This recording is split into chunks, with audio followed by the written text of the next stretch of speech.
The topic of this presentation is vocabulary. Hopefully you have read the chapter in your textbook on vocabulary. So I'm going to go straight through the PowerPoint. And so make sure this is not new information to you because you have read ahead of time. So if you haven't read, make sure you read first and then listen to the PowerPoint presentation.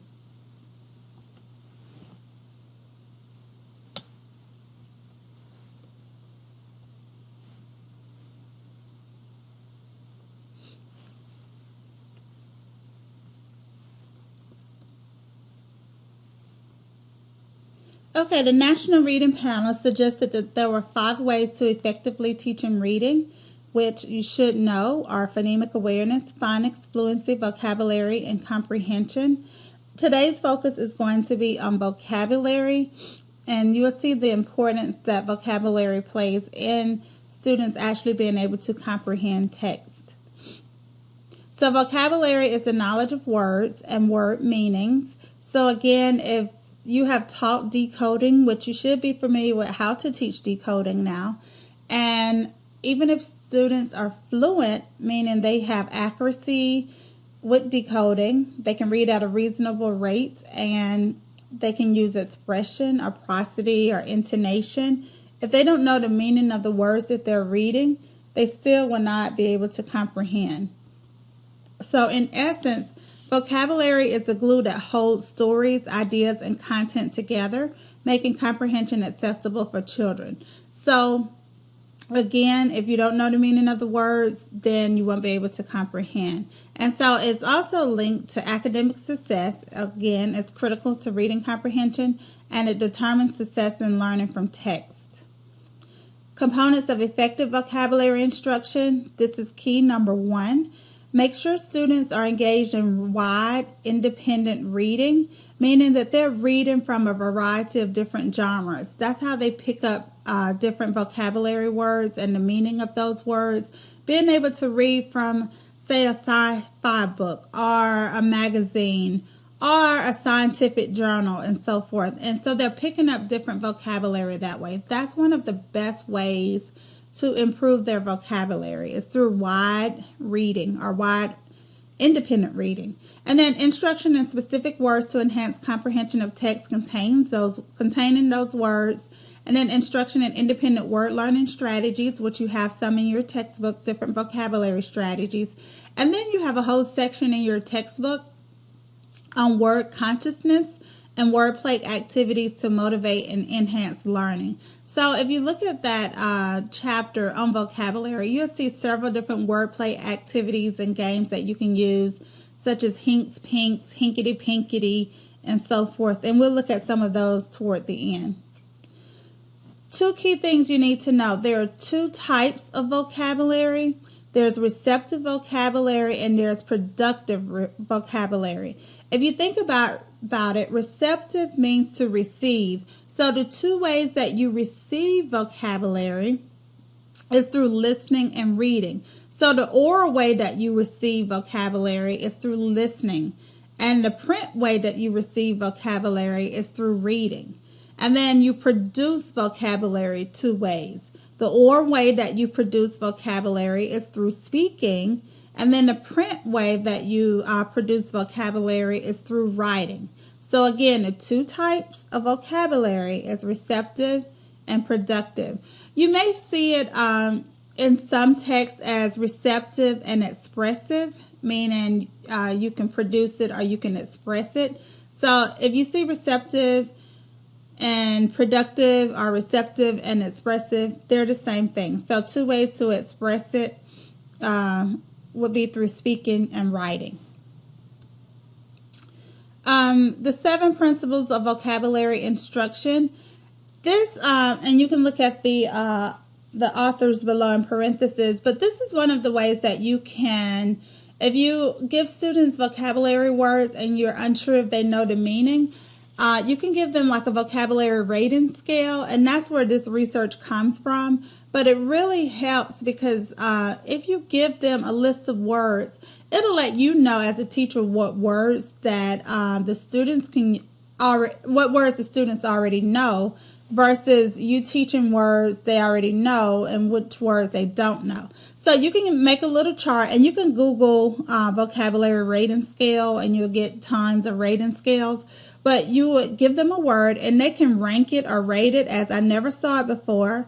I've heard of it, but I don't know what it means. I do recognize it in context. It has something to do with, and then they will fill in that blank. I know it. And then, and so basically what you want to do is, when they have that, if it's a word that they know, as you'll see later in the PowerPoint, I really do try to get them to be able to use it in a sentence or define it, instead of just them checking in the box saying that they know it. And then vocabulary learning for ELLs, you have a section kind of toward the front of your book that talks about the different cognates.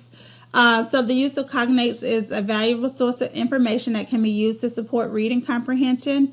Just knowing that cognates are words in two or more languages that share phonological and or orthographic form. Orthographic meaning they spell almost the same. Their spellings are very similar, or they could be the same altogether.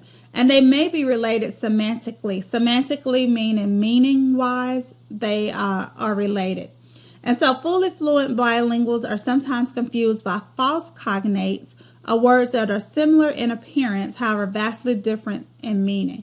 So that's one thing, if you are going to be a bilingual teacher or teacher of students who are English language learners, just making sure when you're teaching vocabulary that those students, no matter what language they speak, that they're not enticed by those false cognates. And then why do some students have trouble with vocabulary learning?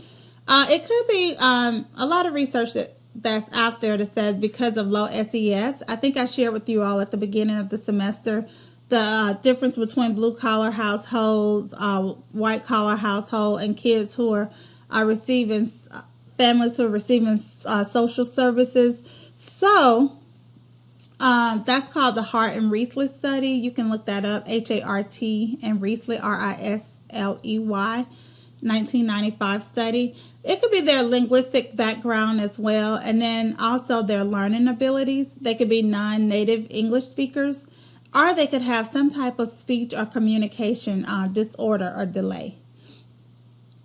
And so when we teach vocabulary, we want to make sure if you're going to explicitly teach it. Now, some vocabulary, true enough, will be learned indirectly, meaning you may talk to your friend or maybe watching TV and you hear a word and you hear it in context, and then you end up learning the meaning of that word.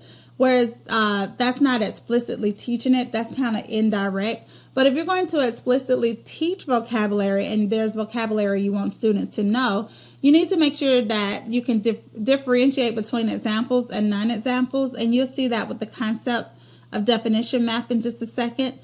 Make sure they understand the appropriate use of words in context. That's being able to know the precision of the language. So if someone said they sprinted versus they jogged, those are two different concepts. So being able to use it precisely as to what they actually did. Even though we consider both of them some type of running, there's a difference between sprinting versus jogging. And then you can categorize words with all kinds of word webs and so forth. And then again, develop word consciousness, how we use words in our language to communicate. Some of these you'll see me skipping some of the slides. The next thing you have to know is how you provide differentiated instruction in vocabulary.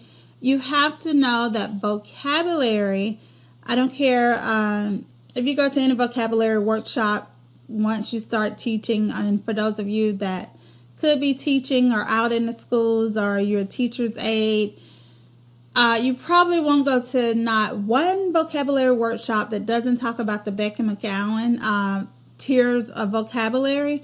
So there are 3 different tiers of vocabulary. Tier 1 is those basic everyday words that rarely require direct instruction. So these are the words like clock, baby, happy, table, things that students already know And so if they're in your class in first grade, there's no reason you should be teaching the word baby and happy. And I'm not talking about for English language learners. I'm talking about your typically developing students who understand or have a control of the language that you're teaching, which would more than likely be English or Spanish.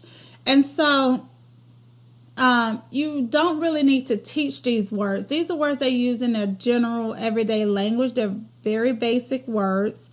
Your instruction should be at tier 2. These are words that are high frequency, and they're usually reserved for mature language users, but you want all of your students to become mature language users. That's the whole point in teaching vocabulary, so that they can use the words, and also if they see the words in print, they can comprehend what they're reading. So these are words like coincidence, absurd, and fortunate, and so forth. And so this is the rich vocabulary that you're going to teach them. So I think I shared at the beginning of the semester, tier 1 would be a word like big, and you would want to teach students to make that word into a tier 2 word, so they can use enormous, huge, gigantic, so basically expanding their vocabulary. But those words that you're using, those tier 2 words, they can use that in their speaking and in their writing. Now, tier 3 doesn't necessarily mean that the words are harder. These are words that are low in frequency, and they're usually only reserved for if you're teaching content-specific subjects. So, for example, a tier 3 word would be something like photosynthesis, chlorophyll, Pythagorean theorem. We don't use those in our everyday language. So the only reason you would teach those words is if you're teaching a content-specific subject. But for everybody else, if you're just trying to get students to learn vocabulary, your instruction should be at tier 2. And so these are just some more examples of the tiers. We have baby clock happy for tier 1. So why teach those words when they already know those words? Tier 2, merchant required benevolent. Tier 3, isotope Lathan peninsula. We rarely would use those in our everyday language, even in writing and not just speaking. So when you're trying to identify tier 2 words, and make sure you've read your book on this as well, you want to make sure that you look at the importance and utility of the words. And that means it appears frequently across a variety of domains, a variety of subjects, in a variety of arenas. It's instructional potential, so making sure the word that you're using can be worked into a variety of ways so that students can be rich representations of them and of their connection to other words and concepts. And then the conceptual understanding, words from which students understand the general concept but that provide precision and specificity in describing the concept. Okay. I'm going to skip just a little bit. This is just from Beck and McCown. Also, just a little statistics for you. First grade children from higher SES, that's socioeconomic status groups, meaning their parents make a little bit more money, knew about twice as many words as lower SES children, and that's in first grade. And then high school seniors in the top of their class knew about 4 times as many words as their lower performing classmates. And you see that study is way from the 1940s. And then high knowledge third graders had vocabularies about equal to the lowest performing 12th graders. So if you take your really, really high third graders and your low 12th graders, they had about equal vocabulary. And so, again, it's an old study, but some of these studies still hold true to this day. You probably can find some high third graders who can outperform low-performing 12th graders in terms of vocabulary in the words that they use. And so these are the different root words that are acquired per year, and this is directly from your textbook. So ages 1 through 4, you can see per year, they learn about 860 root words, and per week is 16.5, and per day is about 2.4. That would be if the word was if they understood take, T-A-K-E, then that they would also understand took, T-O-O-K, taken, T-A-K-E-N, and then taking, T-A-K-I-N-G. So all four of those would be considered one. So it's a derivative of all of those. So they learn about 860 different vocabulary words, roots per year. And then you can see how that adds up over time from age 1 all the way to the end of grade 5.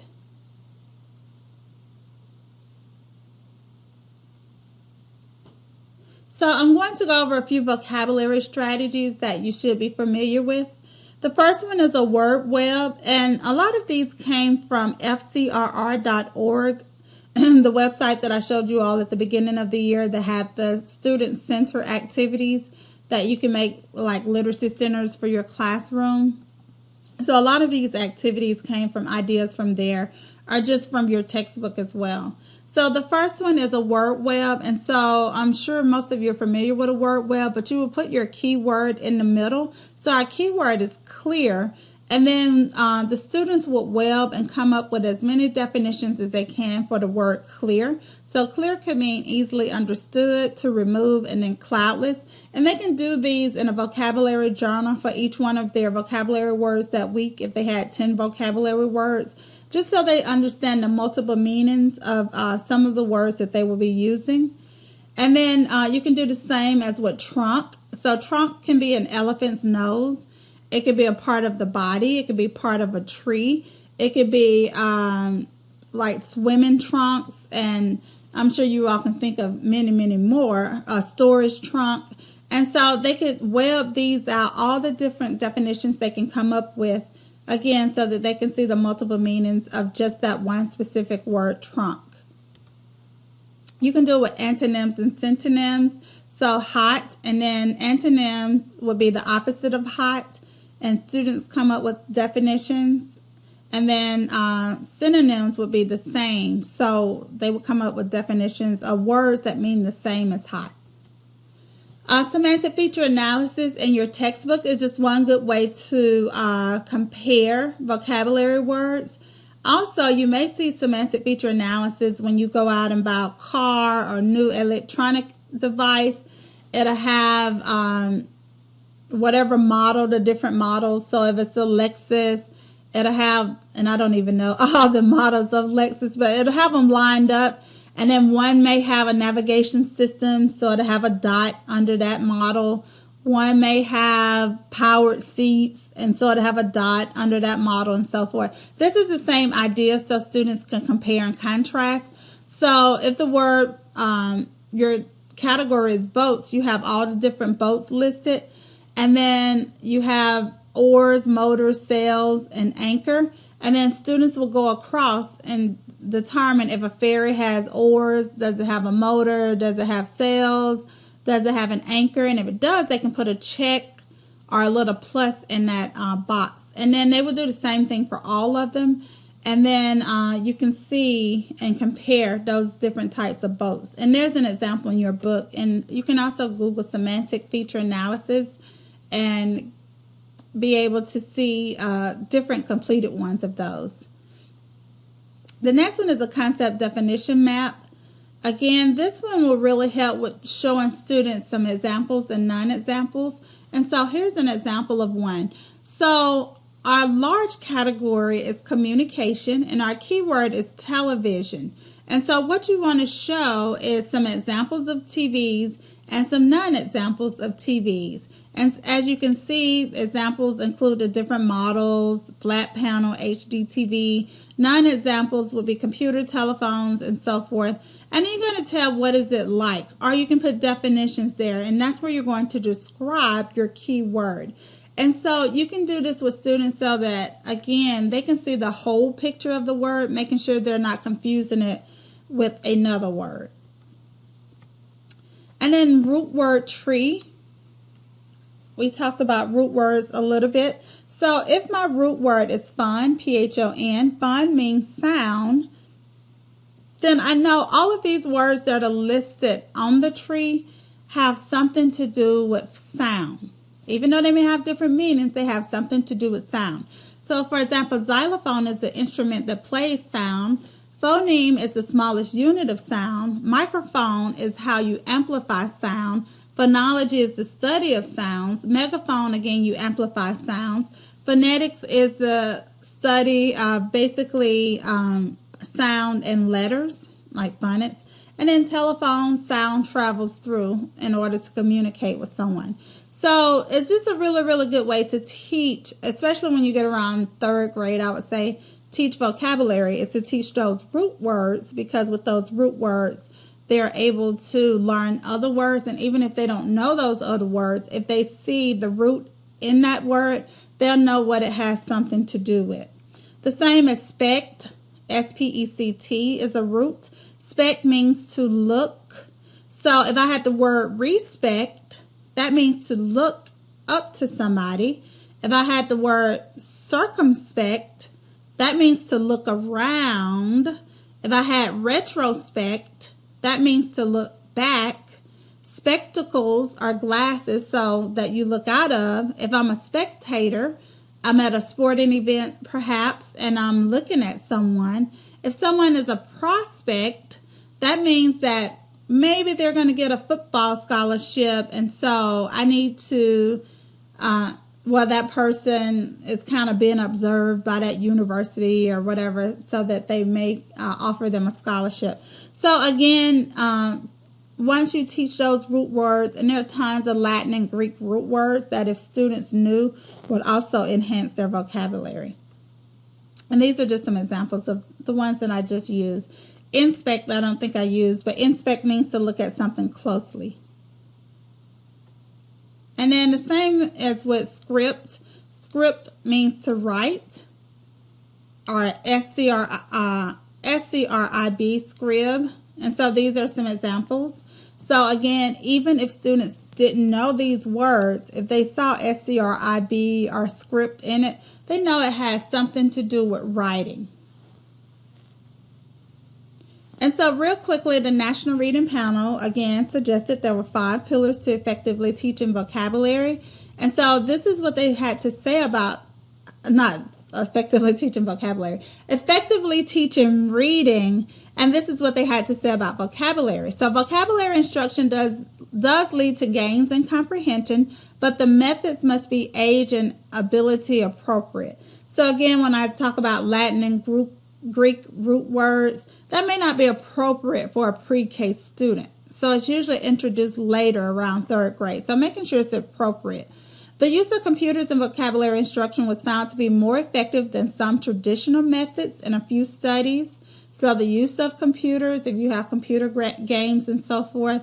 And then vocabulary can be learned incidentally in the context of storybook reading or in listening to others. So again, use those read alouds. Even if some of you are going to be later middle grades, later elementary, high school, you still can share in reading aloud to students because they do learn vocabulary. And then learning words before reading a text also is helpful. Techniques such as task restructuring and repeated exposure appear to enhance vocabulary development, making sure they see the word repeatedly.